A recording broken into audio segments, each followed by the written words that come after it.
Murfreesboro, I think if you look at the park system, like Rachel just said, I think the Greenway is what comes to mind for a lot of people because it runs throughout town now. There's so much connectivity with it, but it's really been kind of a staple of our park system. Welcome to Insider, the official podcast for the city of Murfreesboro. I'm Mike Browning. Our topic, Murfreesboro's hidden gem, the Greenway.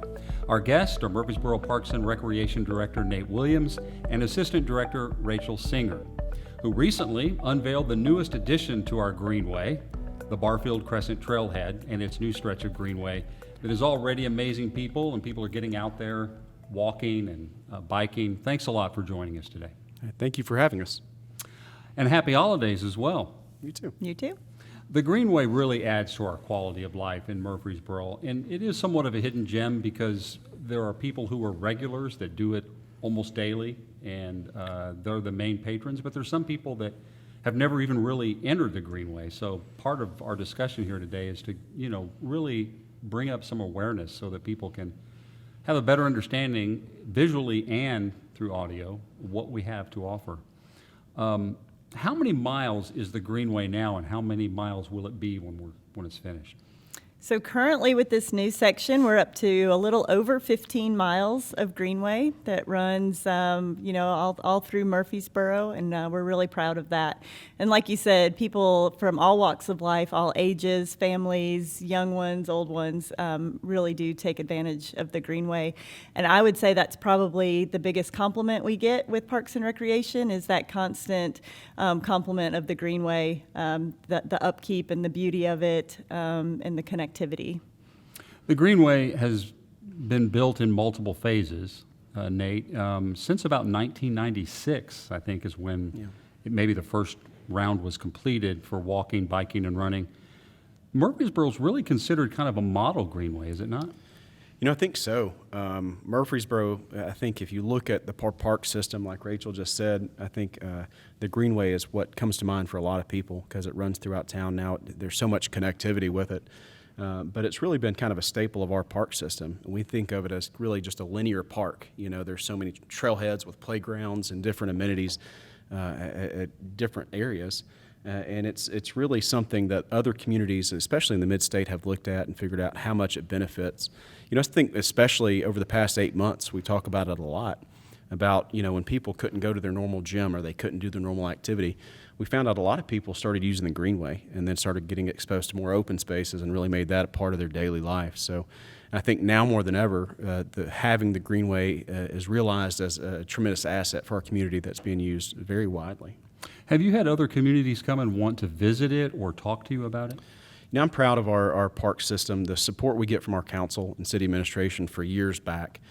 Our park system has been well supported, and we've been able to do a lot of really interesting and fun things. I think of like the David Price Project 1-4 Miracle Field that we partnered with to do that. A lot of communities from Nashville to Smyrna and other communities come in and see how we do that. I think of other things like any of our parks, like Burrow Beach, Barfield Crescent Park, our wilderness areas, our natural resource areas, and our greenways as well. They come in and take a look at it. They see what works, and we talk to them about how we developed it and how it's been developed for 30 years. And then, look forward to how we could help them grow the same type of thing.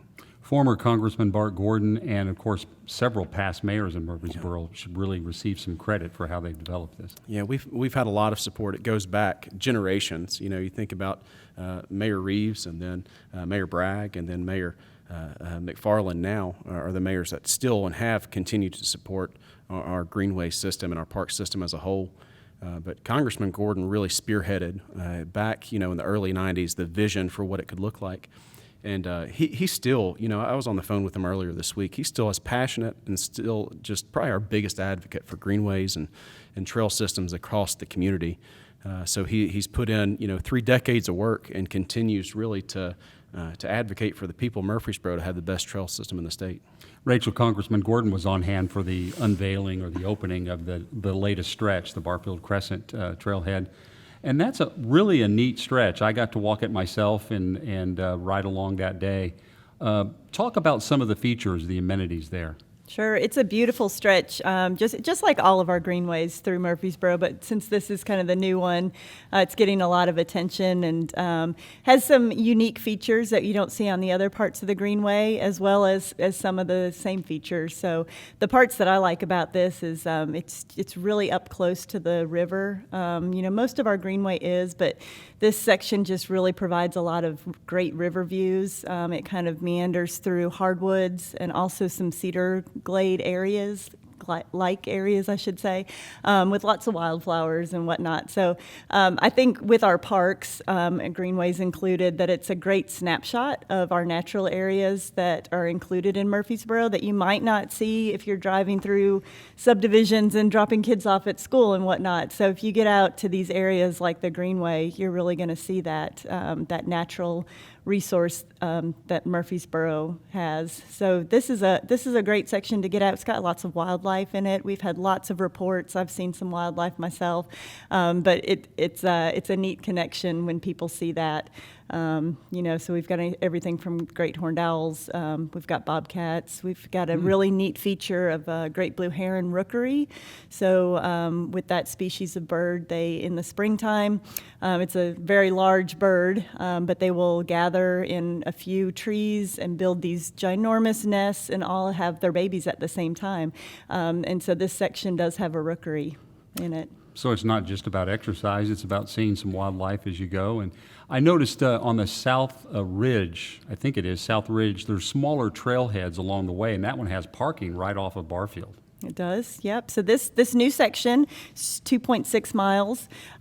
It's at Barfield Crescent Park is the terminus right now, and it obviously has a parking lot and a trailhead, some amenities there, some interpretive signage. As you start following the Stones River, the South Ridge Trailhead, like you said, has a small parking area as well, and the Barfield Road also has a few parking areas. We've got benches and trash cans along the way, interpretive signage, 2 river crossings. One bridge is very, very beautiful, and so there's lots of access down to the river too. So I always see families going down there and fishing, scooping up some, just playing around in the river. So it's a neat area. Now, Nate, I believe you incorporated one of the existing bridges as part of that stretch, right? That was already on a roadway. Yeah, the old Barfield Road bridge. Yeah. We ended up able to cross the river and make that part of the Greenway Trail. So when you go, you see it. It's really interesting how we can incorporate kind of old amenities, old features, and put them into the new trail system. It's right when people start on the trail from Barfield Crescent Park, it's a place they can see. Let's talk about the next stretch, which is the Cason Trail or the Cason Trailhead. That's a popular spot that a lot of people have already been using. There's neighborhoods that are close to there that people can access it. Tell us about that stretch and what's going to be changing there. I was out there a couple times last week just kind of looking at things, and that is a popular stretch of trail. There's a popular playground at the Cason Trailhead. And then, recently, over the past year or so, we've had construction at Highway 99 that's limited access under Highway 99. So when people now, when they come there and they want to, head towards Barfield, they'll be able to make it all the way to Barfield Crescent Park very soon. We had that work that was happening underneath the bridge. They've poured the concrete for the trail.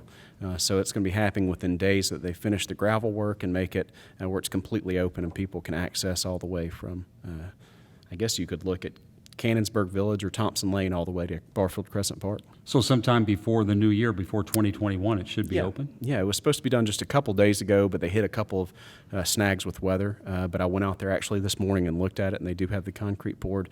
We ask that people, especially when they have construction that's happening, it helps us be able to get the job done easier and quicker whenever people aren't trying to work around, some of the construction equipment. So we ask people to respect what's going on. Hopefully we can get it done a little bit sooner and finish getting all the gravel and all the protective measures in place and get it open. Even as you open new stretches like this, you're planning and building for other stretches, and I guess in North Murfreesboro, you have some additional funding that Lamar Alexander and the Corps of Engineers were able to provide. What's going to be happening in the section? Yeah, North Murfreesboro Trail goes between Central Valley Road and Walter Hill Park, and it was done a few years ago, and it's really it's a standalone trail, and it's very popular. And I go back to the work that Congressman Gordon did during his tenure during Congress, and this was money that was authorized many years ago and then was appropriated to do phase one of that project, and more money was appropriated to do another phase of that. So we're going to be adding some more mileage to that trail. I got a call several months ago from the chairperson of our Greenway Projects Committee, Kent Seiler, to let us know that that was happening, and we were excited thanks to Senator Alexander and Congressman Gordon, their work on it, always, thinking about Murfreesboro and trying to advance this trail system. It's a really great opportunity for us because it's on Corps property. We lease that property from the Corps after they build the trail. So we have a long-term lease. We maintain it just as if it's ours. Rachel and I were out there this morning, touring it with the Corps this morning and looking at opportunities, and we're really excited about that section. Like I said, it's really popular now. There's an equestrian trail as well as a pedestrian trail, and we're excited to add some more to it so people can see even more of that beautiful area. So Rachel, he just mentioned the equestrian trail. Will there be, like, off the Greenway another way to access a place where people can do some horse riding? Is that the plan, or what? So the existing equestrian trail right now that we have in Murfreesboro leaves from the Central Valley Trailhead and heads downriver towards Smyrna to the East Fork Recreation Area. So we're looking with this next section some enhancements to that existing trail, and then it's also going to have a pedestrian trail beside it, and that will add the pedestrian part of that. So the horse trail will be enhanced a little bit. And just kind of improved. So are those considered part of the Greenway, or are they separate from the Greenway? So that's going to be part of the Greenway, and right now it's separate where we have the pedestrian trail ends at where the horse trail begins. I see. So this next section will be able to combine both of those. So we're getting close, Nate, to being able to go from the south part there at Barfield all the way north across the city, like on a bike if you wanted to do it the entire day. Mm-hmm. That's really exciting. And how many people do you think will do that? You're a biker yourself, so will you be making a trip like that? Yeah. I think it's something a lot of people are really looking forward to. It's a great, you see the whole community, and it's really just a tremendous asset that we have that we can be able to provide. And I think I look back at my childhood. I grew up in Murfreesboro, and I think back about when we had our first few miles of trail done, and it was the coolest thing to be able to ride 3 miles, through the center of town without a car coming by you or something like that. And to think now the mileage that we do have, I think a lot of people use that. I think it's a great place to go, and you can still see people on the trail right now, especially with social distancing being a very important thing in our lives. You can still go and you can still see people. You can still smile at people because you're outside. You don't need to wear a mask necessarily. You can keep your distance from them, but you can still, engage socially with people. And I think that's one of the best things about the trail system this time of year and right now, especially what we're going through, and then the weather outside. It's a great time to get out. I'd encourage anybody who hasn't been on our trail system like that to get out and check it out.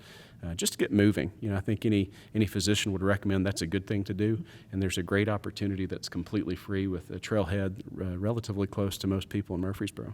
You just reminded me of one of the mottos of the Parks and Rec system, something like "Get moving, silly human." Or maybe Rachel can. I've seen those stickers around, and it just made me think of that. Get outside, you silly human. Yeah, get outside. So the first 3.3 mile stretch, and both of you can chime in on this, opened in 1996, Thompson Lane to Fortress Rosecrans. Mm-hmm. I guess it was close to the Stones River National Battlefield and that kind of thing.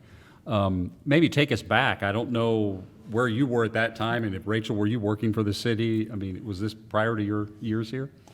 No, I was growing up and I was enjoying it. Okay. Very recreationally. I was a couple of years away from being with the city, but I think the foresight that came, and I keep going back to this, but I think about the people early on, like Dennis Rainier, who was the director of the Parks and Rec Department when that all was formulating and working, at all levels to make that happen. Then Laney Goodwin, who did the same, and Angela Jackson, who was really on the forefront of making sure that type of stuff was very important and being prioritized in our community.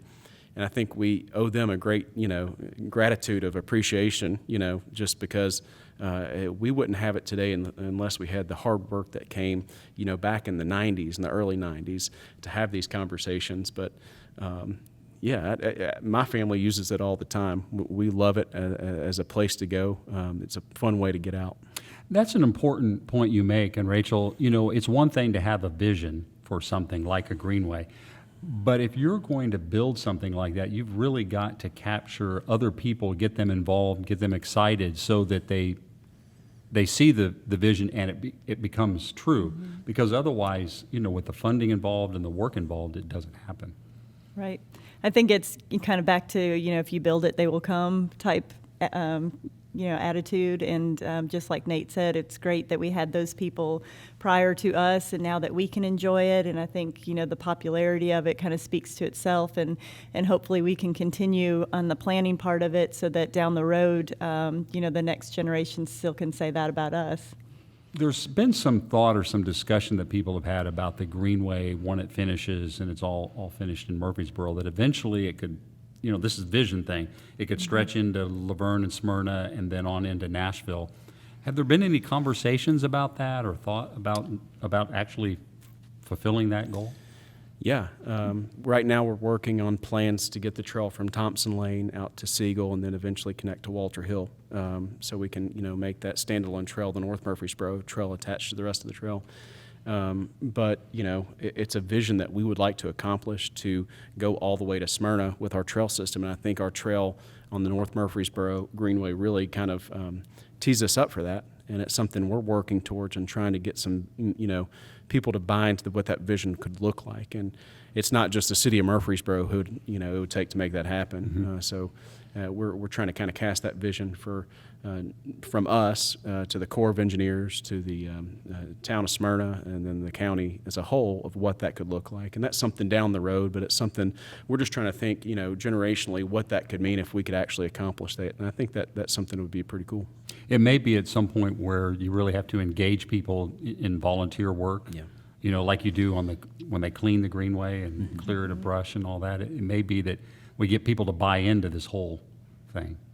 Yeah, I think we've got tremendous buy-in. We've got advocates of many of our different areas within Parks and Recreation. So many volunteers work really hard. But recently we've had the Guardians of the Greenway who've worked really hard to do cleanups, and I think Rachel can explain more about that. But you see it online, you see social media posts, and you can really see a tangible difference with the work that they're doing to keep the Greenway clean. It's much more than sometimes our staff can stay on top of because it's such a long stretch we might not see it. But they work really hard. There's a specific day for that, isn't it? Like Park Day or something like that, where people So we have a couple of opportunities that the public can join in, and the Guardians of the Greenway has made it very easy for people, especially during this pandemic where we were trying not to gather big groups of people. This program, it actually started pre-COVID, but it was a great opportunity to just kind of drive it home. And so it was a social media campaign that said, it was kind of an idea, like a suggestion, if you come to this location, we can make sure that you have bags and pickers. And, it's really taken off, and a lot of people use that greenway on sometimes a daily basis, a weekly basis, and they want to make sure that they're, doing their part to help take care of it. And with a greenway running so close to a river, just the way that the drainage is, it's not people that are littering on the greenway. Sometimes that's hard for people to understand. It's coming from our streets and whatnot and washing down because it's the lowest area, and so that's where the trash collects. And so, it's great that people are willing to take that on. It's not their trash, but they want to get it clean so that everybody can enjoy it. And so we definitely appreciate that. And then we have our larger events that, once we get through COVID, we'll go back to doing those, and that includes Park Day, which is a partnership with the Stones River Battlefield and MTSU, and we gather by the hundreds and go out and do invasive removal and litter pickup and plantings and stuff like that. So as we wrap it up, there's a beautiful new brochure that you all have put together to advertise the Greenway. It's online as well. I'd like you to talk about that, how people can access it, and what it provides. Right. Well, we thought with the completion of Phase 4, it was a good time to update our brochure and get it accurate. And so we just redid it, and we took the interpretive signage that we updated as well and used that map. So I feel like it's a really good, clear map. We have 16 trailheads now, so those are all listed, as well as the amenities. It's bright color, good pictures. Hopefully it's got all the information that people need. The other thing that we've included is QR codes at each of the trailheads, and so you can scan that with your phone and then be able to access the mileage from right where you are to whatever point you're going to. So I think that's going to be really helpful for people. And then as well as the brochure, we are updating most of our signage on the Greenway too. So it's going in as we speak. So, I want people to kind of pay attention to that. It's going to have a great facelift. Well, from all of our patrons out there, thanks for doing that, and thanks for all you do for the Greenway. It's a great amenity for our city, Nate. Yeah, Thanks a lot. Thank you. Nate Williams and Rachel Singer with Murfreesboro Parks and Rec have been our guests for this edition of The Insider. If you want to look at that brochure, it's at www.murfreesboroparks.com.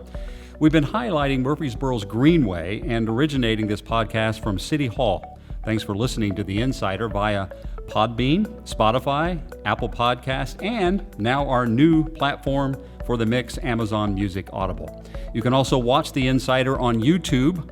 Our producer is Michael Nevels. For more information on the fast-growing city of Murfreesboro, visit www.murfreesborotn.gov.